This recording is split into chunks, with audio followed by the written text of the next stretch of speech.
అందరికీ నమస్కారం. Welcome to it's you TV. నేను మీ యాంకర్ త్రిపుర. ప్రస్తుతం మనతో పాటు ఉన్నారు ప్రముఖ ఆధ్యాత్మికవేత్త, పంచాంగకర్త. వారు ఎవరో కాదు, బ్రహ్మశ్రీ చిలకమర్తి ప్రభాకర చక్రవర్తి శర్మ గారు. వారితో మాట్లాడి 2026 పంచాంగం ప్రకారం ద్వాదశ రాశుల వారికి ఏ విధంగా ఉందో తెలుసుకునే ప్రయత్నం చేద్దాం. నమస్తే గురువుగారు. నమస్కారం అమ్మా. గురువుగారు, మిథున రాశి వారికి ఈ సంవత్సరం ఏ విధంగా ఉంది గురువుగారు? మిథున రాశి వారికి శ్రీ పరాభవ నామ సంవత్సరం ఆదాయం 8, వ్యయం 11, రాజపూజ్యం 1, అవమానం 7. మిథున రాశి వారికి చిలకమర్తి పంచాంగ రీత్యా దృక్ సిద్ధాంత పంచాంగ గణితం ఆధారంగా ఈ రకమైనటువంటి గోచార గ్రహస్థితి ఉంది. ముఖ్యంగా మిథున రాశి వారికి ఈ సంవత్సరం ధనస్థానంలో బృహస్పతి సంచరించడం, ఇక మిథున రాశి వారికి ఈ సంవత్సరం శని దశమ స్థానంలో అనుకూలంగా సంచరించడం, తృతీయ స్థానంలో రాహు, భాగ్యస్థానంలో కేతు కొంత అనుకూలంగా సంచరించడం చేత మిథున రాశి వారికి వృత్తి, ఉద్యోగ, వ్యాపార పరంగా శ్రీ పరాభవ నామ సంవత్సరం కలిసి రాబోతుంది. గత కొంతకాలంగా ఏవైతే సమస్యలు, ఇబ్బందులతో మీరు ఇబ్బంది పడుతున్నారో వాటి నుండి బయటకు వచ్చే ప్రయత్నాల్లో సఫలీకృతం అవుతారు. మిథున రాశి ఉద్యోగస్తులకి ప్రమోషన్లు, నిరుద్యోగులకి ఉద్యోగ ప్రయత్నాలు సఫలీకృతం అవుతాయి. మిథున రాశి వ్యాపారస్తులకి ధనలాభం, సౌఖ్యం వంటివి కలుగుతాయి. మిథున రాశి రైతాంగం, సినీ రంగం, మీడియా రంగంలో ఉన్నటువంటి వారికి శుభ ఫలితాలు, అలాగే మంచి పేరు ప్రతిష్టలు వంటివి కలిసి వస్తాయి. మిథున రాశి వ్యాపారస్తుల అభివృద్ధి పదంలోకి వెళ్ళడానికి మీరు చేసే ప్రయత్నాలు ఫలిస్తాయి. మిథున రాశి విద్యార్థులకి అనుకూల సమయం. మిథున రాశి స్త్రీలకి కుటుంబ సౌఖ్యం, ఆనందం ఉన్నాయి. మిథున రాశి వారికి వృత్తి, ఉద్యోగ, వ్యాపార పరంగా మీరు చేసే ప్రయత్నాలు సఫలీకృతం అవుతాయని మరొక్కసారి తెలియజేస్తూ, మిథున రాశి వారు శ్రీ పరాభవ నామ సంవత్సరంలో మరింత శుభ ఫలితాలు పొందాలి అంటే మాత్రం నవగ్రహ పీడార స్తోత్రాన్ని పారాయణం చేయండి, విష్ణు సహస్రనామాలని పారాయణం చేయండి. బుధవారం రోజు శ్రీ మహావిష్ణువు యొక్క ఆలయాన్ని దర్శించి అర్చన వంటివి చేసుకోవడం చేత మరింత శుభ ఫలితాలు పొందగలరు. గురువుగారు, ఈ ఉగాది సందర్భంగా ఏ రాశుల వారికి బాగుంది గురువుగారు? చాలా చక్కటి ప్రశ్నమ్మ. శ్రీ పరాభవ నామ సంవత్సరంలో ఈ ఉగాది నుంచి ఈ రాశులకి చాలా అద్భుతంగా ఉండబోతున్నాయి. అందులో భాగంగా ముఖ్యంగా ఈ చెప్పుకునేటువంటి రాశుల వారికి ధనపరంగా, కుటుంబ పరంగా, అభివృద్ధి పరంగా, ఆరోగ్యపరంగా కూడా చక్కటి ఫలితాలు ఈ రాశుల వారికి ఉండబోతున్నాయి. వాటిలో భాగంగా వృషభ రాశికి ఈ సంవత్సరం మంచి ఫలితాలు ఉన్నాయి. వృషభ రాశి వారికి ఈ సంవత్సరం అనేక విషయాల్లో కలిసి వస్తుంది. ఇంకా మిథున రాశి వారికి ఈ సంవత్సరం శ్రీ పరాభవ నామ సంవత్సరం కలిసి వచ్చే సంవత్సరం. వృషభ రాశి, మిథున రాశి, ఈ రెండు రాశులకి ఈ సంవత్సరం కలిసి వస్తుంది. మిథున రాశి విశేషంగా మంచి ధనయోగం ఉంది. కుటుంబంలో కొంచెం ఆనందం వంటివి వారికి ఈ సంవత్సరం కలగబోతున్నాయి. అలాగే ఈ సంవత్సరం కన్యా రాశి వారికి బాగుంటుంది. కన్యా రాశి వారికి కీర్తి, ధనం వంటివి కలిసి వస్తాయి. శుభకార్యాల వంటి వాటిలో పాల్గొంటారు. తులారాశి వారికి ఈ సంవత్సరం బాగుంటుంది. తులారాశి ఉద్యోగస్తులకి ఈ సంవత్సరం కొంచెం కలిసి వస్తుంది. ప్రమోషన్ వంటివి వాళ్ళు ఆశించవచ్చు. వృశ్చిక రాశికి కూడా ఈ సంవత్సరం బాగుంది. ఎందుకంటే వృశ్చిక రాశి వారికి భాగ్యంలో గురుడు అనుకూలంగా ఉండడం చేత గత కొన్ని సంవత్సరాలుగా ఇబ్బందులు ఏవైతే పడుతున్నారో బయటపడి వృశ్చిక రాశి వారు శుభ ఫలితాలు పొందుతారు. శుభకార్యాలు వంటివి జరుగుతాయి వృశ్చిక రాశి వారికి.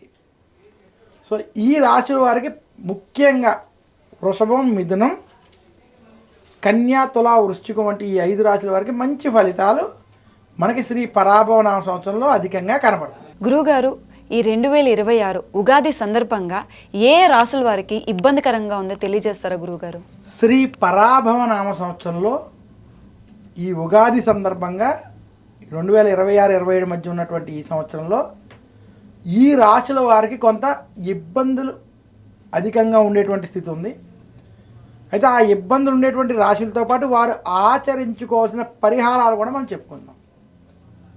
శ్రీ పరాభవ నామ సంవత్సరంలో ఈ సంవత్సరం కర్కాటక రాశికి కొంత ఈ సంవత్సరం ఇబ్బందులు అధికంగా ఉండే అవకాశం ఉంది. కర్కాటక రాశి వారికి ముఖ్యంగా వాక్ స్థానంలో కేతు ప్రభావం కావచ్చు, అలాగే జన్మ రాశిలో బృహస్పతి ప్రభావం వల్ల కావచ్చు. కర్కాటక రాశి వారు ఎదుటి వారితో మాట్లాడే విషయాల్లో, పనులలో ఒత్తిళ్ళ విషయాల్లో, రాజకీయపరమైన విషయాల్లో జాగ్రత్తలు పాటించాలి. కర్కాటక రాశి వరకు కొంచెం ఇబ్బందులతో కూడుకున్నటువంటి స్థితి, అనారోగ్య సమస్యలు వేధించేటువంటి స్థితి కనపడుతుంది. అలాగే కర్కాటక రాశి తర్వాత ఈ సంవత్సరం సింహరాశి వారు చాలా జాగ్రత్తలు పాటించాలి. సింహరాశి వారికి అష్టమ శని, వ్యయస్థానంలో బృహస్పతి, జన్మకేతు ప్రభావం వల్ల గొడవలు, చికాకులు ఇబ్బంది పెడతాయి. సింహరాశి వారు ఆరోగ్య విషయాల్లో, కుటుంబ వ్యవహారాల్లో ఖచ్చితమైన జాగ్రత్తలు పాటించాలి. అలాగే కర్కాటక సింహరాశుల తర్వాత మనకి కొంచెం ఇబ్బంది కలిగించేటువంటి దాంట్లో ధనస్సు రాశి. ధనస్సు రాశికి ఈ సంవత్సరం అర్ధాష్టమ శని ప్రభావం, అష్టమ గురుడి ప్రభావం. ధనస్సు రాశి ఆరోగ్యపరంగా, వృత్తి ఉద్యోగాల్లో, రాజకీయాల పరంగా, కుటుంబ వ్యవహారాల పరంగా జాగ్రత్తగా ఉండాలి. ఆవేశపూరిత నిర్ణయాలకు దూరంగా ఉండాలి. ధనస్సు రాశికి కూడా ఈ సంవత్సరం కొంత ప్రతికూల ఫలితాలు ఉన్నాయి. ఇంకా ఇది కాకుండా మనకి ఈ సంవత్సరం మకర రాశికి, కుంభరాశికి కూడా కొంత ప్రతికూల ఫలితాలు ఉన్నాయి. అయితే మకర రాశికి మధ్యస్థ ఫలితాలు ఉన్నాయి. ఎందుకంటే వారికి రాహుకేతు ప్రభావం వల్ల గొడవలకి కొంచెం దూరంగా ఉండాలి. ఎదుటి వారితో మాట్లాడేటప్పుడు జాగ్రత్తగా వ్యవహరించాలి. ఇంకా కుంభరాశి వారు ఈ సంవత్సరం చాలా జాగ్రత్తలు పాటించాలి. కుంభరాశి వారికి ఏలినాటి శని అంత్య భాగం, శత్రుస్థానంలో బృహస్పతి వల్ల శత్రుపీడ, ఏడుపులు వంటివి కొంత ఇబ్బంది పెట్టే అవకాశం కుంభరాశికి ఉంది. అందులో ఇప్పుడు చెప్పుకున్నటువంటి కర్కాటక సింహరాశులు, ధనస్సు రాశి, మకర కుంభరాశుల వారు కొంచెం ఈ సంవత్సరం జాగ్రత్తగా ఉండాలి. మరి వారు దీనికి ఆచరించవలసిన పరిహారాలు ఏంటంటే, ఈ రాశుల వారు నిత్యం గురు దక్షిణామూర్తి స్తోత్రాన్ని పఠించడం, దక్షిణామూర్తి దత్తాత్రేయ ఆలయ దర్శనాలు చేయడం, దశరథ ప్రోక్త శని స్తోత్రాన్ని, నల చరిత్రని పఠించడం, మందపల్లి, తిరునల్లారు, శని సింగాపూర్ వంటి శని క్షేత్రాలు దర్శించడం, అవకాశం ఉంటే తిరుపతి వెంకటేశ్వర స్వామిని దర్శించడం లేదా పూజించడం వంటివి చేయడం. ఈ పరిహారాలు పాటించడం చేత వారికి ఉన్నటువంటి జాతక దోషాలు కొంత తొలగి, గ్రహ దోషాలు తొలగి శుభ ఫలితాలు పొందగలరు. గురువుగారు, ధనం పరంగా అంటే డబ్బుల పరంగా ఏ రాశులకి కలిసి వస్తుంది గురువుగారు? చాలా చక్కటి ప్రశ్న అడిగామమ్మా. ఈరోజు చాలామంది ధనం కోసమే చూస్తున్నారు కాబట్టి, అయితే ఆర్థిక పరంగా, ధనపరంగా కొంచెం ఏ రాశులకి ఈ సంవత్సరం కలిసి వస్తుంది, వారి వృద్ధి పదంలోకి వెళ్ళేటువంటి రాశులు ఏమన్నా చూద్దాం. ఈ సంవత్సరం శ్రీ పరాభవ నామ సంవత్సరంలో మిథున రాశికి ధనస్థానంలో బృహస్పతి సంచరించడం చేత మిథున రాశి వారికి ఈ సంవత్సరం ధనపరంగా బాగా కలిసి వస్తుంది. మీరు ఈ సంవత్సరం రియల్ ఎస్టేట్ కావచ్చు, బంగారం కావచ్చు, వేటిలైనా పెట్టుబడులు అవి పెట్టినా, లేదా సేవింగ్స్ పరంగా మీరు చేసేటువంటి ప్రయత్నంలో మిథున రాశి వారికి ఈ సంవత్సరం కలిసి రాబోతుంది. అలాగే కన్యా రాశి వారికి బృహస్పతి లాభంలో ఉండడం చేత కన్యా రాశి వారికి ఈ సంవత్సరం ధనపరంగా లాభదాయకంగా ఉంటుంది. తులారాశి వారికి కూడా ఈ సంవత్సరం ధనపరంగా కలిసి వచ్చే సంవత్సరం.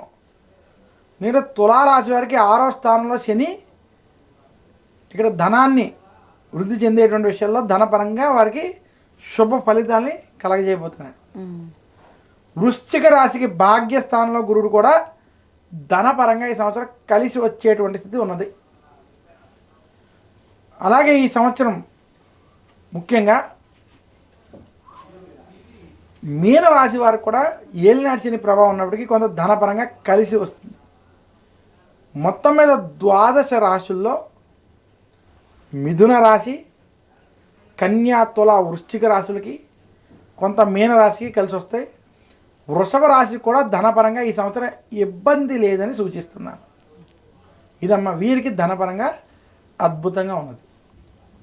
చిలకమర్తి పంచాంగరీత్యా దృక్ సిద్ధాంత పంచాంగణితం ఆధారంగా నాకున్నటువంటి అవగాహన మేరకు యూటీవీ వారి ఈ ప్రత్యేక పంచాంగ శ్రవణ కార్యక్రమంలో భాగంగా మేషరాశి నుండి మీనరాశి వరకు ఉన్నటువంటి 12 రాశుల యొక్క ఫలితాలు మీకు అందించాను. ఈ ఫలితాల్లో ఎవరికైనా చెడు ఫలితాలు ఉన్నట్లయితే ఆ చెప్పిన పరిహారాలు పాటించుకుంటే ఆ దోష నివృత్తి జరిగి ఉగాది రోజు ఈ పంచాంగ శ్రవణం చేయడం చేత మీకు శుభ ఫలితాలు కలుగుతాయని తెలియజేస్తూ, లోకా సమస్తా సుఖినో భవంతు అనుకుంటూ, సర్వే జనా సుఖినో భవంతు అనుకుంటూ సెలవు తీసుకుంటాను. నమస్కారం, మీ చిలకమర్తి ప్రభాకర్ చకోర్ శర్మ. ధన్యవాదాలు గురువుగారు, చాలా చక్కగా వివరించినందుకు ధన్యవాదాలు గురువుగారు. ధన్యవాదాలు తల్లి. నమస్కారం.